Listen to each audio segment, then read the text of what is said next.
पशुपति पारस के एक बयान से एनडीए में मच गया है हड़कंप। चाचा भतीजे की लड़ाई अभी भी जारी है। नमस्कार, मैं श्वेता और आप देख रहे हैं न्यूज़ फाउंडेशन। जब से चिराग पासवान एनडीए में शामिल हुए हैं, तब से लगातार चिराग पासवान हाजीपुर सीट को लेकर आए दिन ये बातें कहते रहते हैं कि हाजीपुर सीट पर उनकी माता चुनाव लड़ेंगी और ये हाजीपुर सीट वो हर हाल में छोड़ेंगे नहीं। वहीं हाजीपुर से सांसद पशुपति पारस ने भी साफ साफ कह दिया है कि वो इस सीट को किसी भी कीमत पे नहीं छोड़ेंगे। बीते दिन पशुपति पारस के एक बयान से कहीं न कहीं एनडीए में भी खलबली मच गई है। पूर्व केंद्रीय मंत्री और रोजपा के संस्थापक स्वर्गीय रामविलास पासवान की सियासी जमीन और विरासत को लेकर उनके पुत्र चिराग पासवान और उनके भाई पशुपति पारस के बीच सियासी संग्राम छिड़ गया है।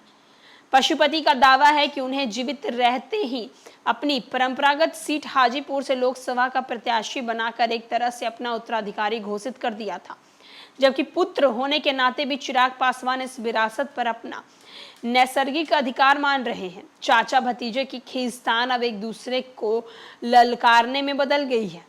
पशुपति कुमार पारस ने अपने सभी पांचों सांसदों को उनकी ही सीट पर उतारने की घोषणा करके एनडीए में खलबली मचा दी है। यहाँ अभी सीट बंटवारे को लेकर कोई सुगबुगाहट भी नहीं है और पारस ने राजनीतिक धमाका कर दिया। ऐसे में जब चिराग पासवान की भी दावेदारी इन पांचों सीटों पर है, एनडीए की बड़ी पार्टी बीजेपी के सामने संकट पैदा कर दिया है, क्योंकि चाचा भतीजे की लड़ाई में मिशन 40 को धक्का लग सकता है।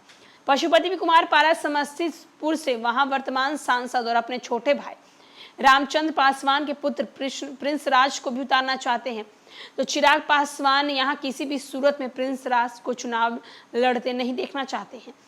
यहां से अपने खास उम्मीदवार को मैदान में उतारना चाहते हैं। चाचा भतीजे दोनों ही लोजपा की सारी सीटों पर अपना दावा कर रहे हैं। दरअसल 8 अक्टूबर 2020 को रामविलास पासवान के निधन के बाद से इन चाचा भतीजे के बीच तकरार शुरू होने लगा। धीरे धीरे ये मनमुटाव इतना हो गया कि इनकी पार्टी जो है वो टूट गई।